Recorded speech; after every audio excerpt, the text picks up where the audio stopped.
안녕하십니까. 코인 요다 김영입니다. 여러분들은 지금 현재 코인에 대해서 많은 것을 배우신 분들이죠. 그러니까 트레이딩 하고 있는 것이라고 생각합니다. 그게 올바로 배운 것이든 아니든 일단 제 말을 잘 알아들을 수 있을 거라고 생각해서 좀 깊이 얘기 나누도록 하겠습니다. 오늘 제가 가지고 온 기사는 제목만 읽어보면 비트코인 급등전 마지막 조정인가? 또 베테랑 트레이더들이 경고하고 있다. 이런 내용의 기사입니다. 시적절한 기사라고 보이죠. 그래서 이 큰 상승전의 마지막 덤프냐 아니면 마지막 장기 횡보냐 뭐 이런 얘기들이 충분히 나올 수 있는 겁니다.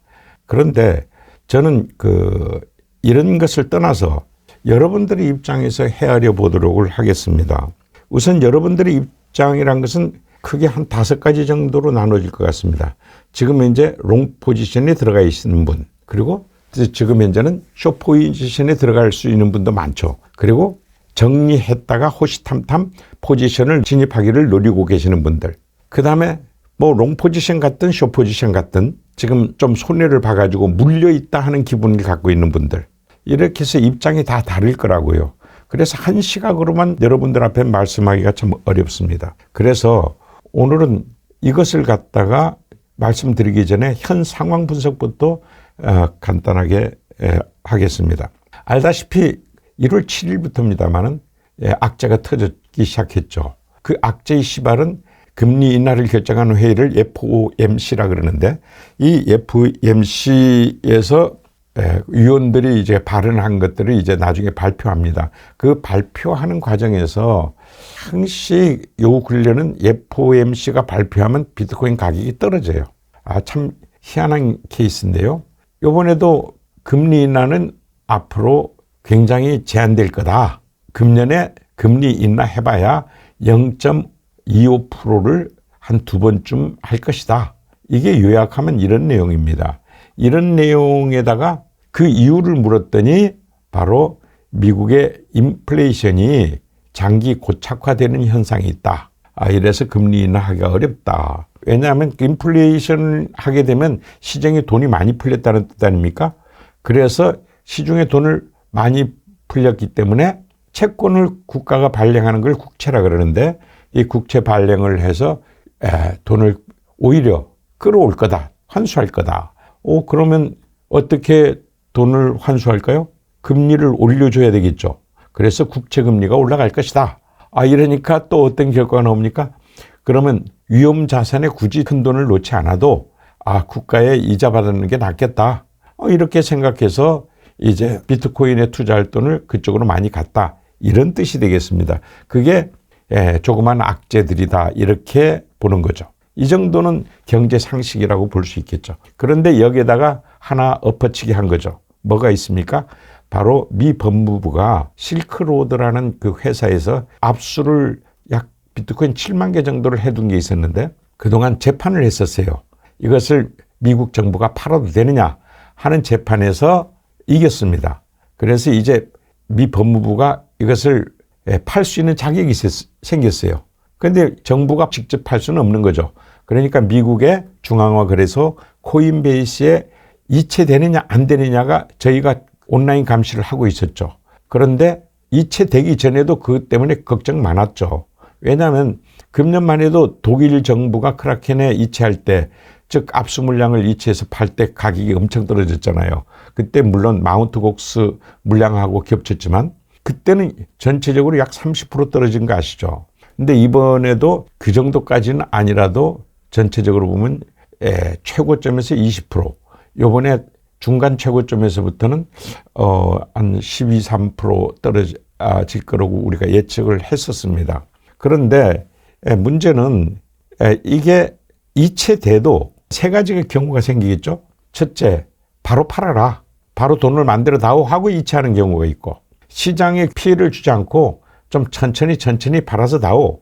이렇게 점진적 매각을 조건부 위탁을 해가지고 맡기는 경우가 있고, 아니면 나중에 미 정부 비축 자산으로 쓸지 모르니 너희들이 장기 보유하고 있어라. 이렇게 할 수도 있는 것이니까 좀 애매했었죠. 걱정만 끼쳤고 그걸 호지로 했었는데 그게 이제 약 한 3일간 횡보를 했습니다.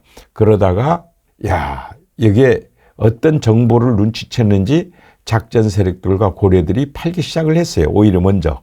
이렇게 해서 많이 떨어졌습니다. 어쨌든 이 호재와 악재가 아주 격렬한 싸움을 벌였죠, 이번에. 그럼 호재는 딱 하나죠. 1월 20일 취임식. 그러면 여기하고 만약 이 취임식이라 있었으니까 결국 크게 안 떨어졌겠죠. 그래도 많은 타격을 받은 사람이 있을 겁니다. 여러분들은 여기서 어떻게 타격을 받았을까요? 롱 포지션 갖고 있다가 밑에서 손해보고 손절당한 경우. 그래서 쇼 포지션으로 들어갔는데 쇼 포지션 가자마자 반등을 해버려가지고 거기서 물려버린 경우. 뭐 이런 식으로 훈련이 제대로 안 된 트레이더들은 이런 데 다 물리죠. 이런 것은 사실 훈련된 트레이더들에게는 좋은 기회인데 훈련 안 된 사람들은 여기서 우왕좌왕하다가 돈 다 뺏긴다고요. 이런 점을 저는 고려하고 있습니다. 그리고 이것을 보게 되면 크게 지금 현재 테이크 매도세하고 테이크 매수세가 지금 형성돼 있다고요. 테이크 매도세 여러분들이 처음 듣는지 모르겠지만 전문 용어로는 언리미티드라고 합니다. 테이크라는 것은 메이커에 반대되는 말이거든요. 메이커가 바로 오더북에 등재되는 리밋 주문을 얘기하는 겁니다. 그러면 여러분들이 리밋 지정가 예약 주문을 하게 되면 반드시 그 호가창이 뜨죠.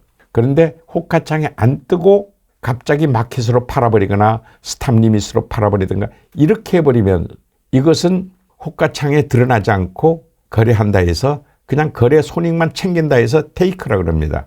그래서 바이낸스는 안 그렇습니다만은 다른 그 거래소들은 테이크가 수수료가 굉장히 비쌉니다. 이렇게 구분되는 것인데 이 고래들은 메이커일까요? 테이커일까요?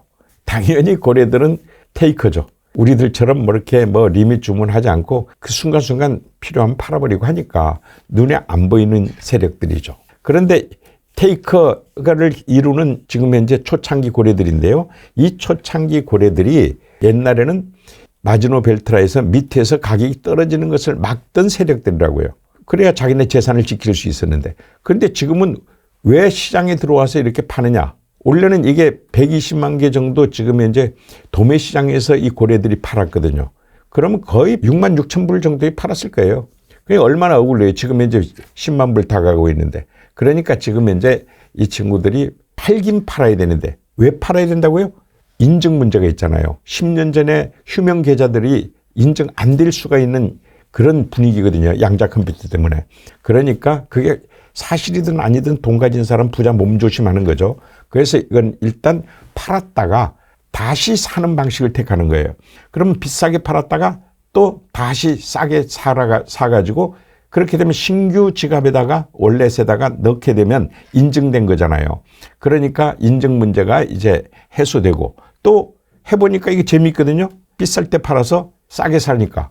이게 마치 그 바이낸스나 이 중앙화 거래소들이 가격 조작 정책 하던 원리와 비슷한 거 아닙니까? 이거를 지금 고래들이 하고 있다고요. 그러니까 고래들이 확 팔아도 바로 반등하죠. 지들이 또 사고 있는 거예요. 지금 기관 ETF들이 대표적인 게 블랙록과 마이크로 스트래티지사인데 이들이 밑에 마지노 벨트를 형성했는데 이제 1월 달은 안 하겠다고 했잖아요. 블랙아웃 했거든요. 1월 달에 매수를 하지 않겠다. 블랙아웃 마이크로 스트래티지가 루머가 아니었어요. 블랙아웃 지금 하고 있습니다. 그러면 트럼프 취임하고 나서부터 자기네가 이제 들어오겠다는 거 아닙니까? 이런 문제가 있으니까 이제 고래들이 자기네가 팔고 가격이 떨어지면 또 자기네가 사니까 이상한 패턴이 지금 형성된 것입니다. 그때 지금 현재 포인트가 어디 있느냐면 9만 6천 불과 밑으로 8만 8천 불이라고요. 즉 이 고래들이 팔려고 하는 테이크 매도세가 9만 6천 불이 있습니다. 그 다음에 눈에 안 보이는 테이크 매수세가 8만 8천 불이라고요. 그러면 이들이 여러분들 생각할 때 지금 현재 악재들이 4개가 막 축적됐다 그랬죠. 근데 이거 이미 반영됐습니다. 이제는 반등해서 올라가야 되지 않습니까? 이제 올라가는 이 시점에서 지금 단번에 올라갈 거냐? 몇 번의 고래들이 랠리를 시키면서 올라갈 것이냐 하는 문제가 남았습니다. 그러면 우리 전문가들이 취약점이 뭐냐면 정확하게 아는데 시기를 못 맞춘다는 거예요. 점증이가 아니라서. 근데 이번에도 경우가 그렇잖아요. 96,000불을 단숨에 뚫을 것이다?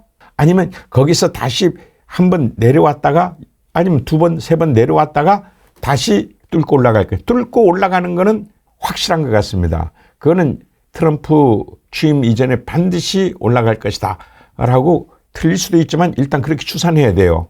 그렇게 가야 되는데 문제는 그것도 랠리를 여러 번 하다 갈 거냐 바로 갈 거냐 하는 문제가 있다. 이렇게 생각을 하는데 재미있는 것은 지금 현재 전문가들이 세력인 작전 세력들은 어떻게 이 상황을 읽고 있느냐는 거죠. 이 상황이 읽고 있는 것은 주로 지금 현재 곱지 않은 시선으로 보고 있다. 아직까지는. 이 시점이 14일이라고요. 여러분들이 이걸 들을 때하고 조금 틀릴 겁니다. 14일 시점으로 보면은 이게 지금 작전 세력들이 아직은 떨어지는 쪽에 무게를 두고 있다고요. 랠리하는 쪽에 무게 두고 있다 이 말이죠. 그런데 만일 반등해서 96,000 뚫을 거라 그러면 바로 시황지수가 바로 화랑기가 되는 겁니다. 그래서 그걸 아직 안 하고 있다고요.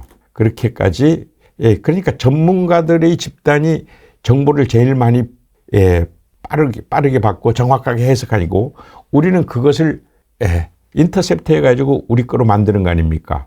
그게 우리가 트레이더의 기본 원리입니다. 그러니까 가격이 오르고 내릴 거라는 우리 시황지수를 보고 알고 있는 거죠. 그 시황지수가 뭡니까? 그들이 시장을 보는 눈이라고요. 그래서 우리가 지금 현재 상당히 조심해야 되는 시점에 와 있습니다. 그러니까 88,000으로 내려간다고 한다면 그거는 숏 포지션으로 가면 우리도 되겠는데 이게 이제 올라가는데 롱 포지션을 과연 지금 칠 수 있느냐 없느냐 하는 부분입니다. 그것이 96,000불에 달렸다. 그리고 일단 96,000불 뚫으면 트럼프 취임식까지는 최소한도 급등할 것이다 라고 보는 겁니다. 그래서 트레이더들은 이런 예상을 전문가들의 예상을 받아들이셔야 합니다. 다만 안 맞을 수 있다는 거죠. 안 맞았을 때 어떻게 대응할 것이냐 하는 것도 여러분들이 준비해야 될 숙제입니다. 항시 트레이더가 되려면 여러분들은 트레이더 되려고 지금 이제 제 강의도 듣고 또 트레이더가 되려고 또 이 유튜브도 듣는 거 아닙니까? 그러면 여러분들은 이제 다른 투자자하고는 한 발 앞서서 좀 더 깊이 들어가는 사람이니까 여기에 예측을 정확하게 하는 것이 첫 번째. 두 번째, 예측이 안 맞았을 때 대응하는 게 두 번째. 이런 것을 꼭 염두에 두고 트레이딩을 하기 바랍니다. 그런데 지금 테이커 메도스를 어떻게 읽었습니까? 라고 저 앞에 아무도 질문 안 하네요. 테이커 메도스는 전고점과 관련되어 있습니다. 그 자세히 그 화면을 보시면요.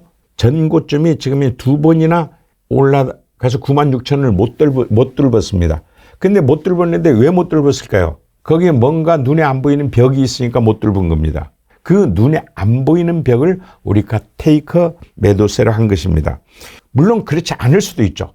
근데 그런 과정은 굉장히 중요하다는 것을 얘기하는 겁니다. 그래서 그것이 뚫렸을 때의 대응, 또 뚫지 못하고 하락했을 때의 대응, 이것을만 할 줄 알면은 역시 전문 트레이더까지는 뭐 몰라도 고수라고 할 수 있겠습니다. 그러니까 여러분들은 기회를 놓치는 것은 100번도 더 기회를 놓쳐주세요. 단 돈을 잃어서 안 된다. 이것을 명심하기 바랍니다. 조금이라도 돈을 벌면은 빨리 빠져나오는 방법도 좋은 방법입니다. 즉 답이 없는 분들은 이런 애매한 상황에서 답이 없고 그리고 또 그걸 대응할 능력이 없는 분들은 포지션 진입하지 않는 것이 최고의 기술이다. 이렇게 말씀드리면서 이상 코인유다 김영희였습니다.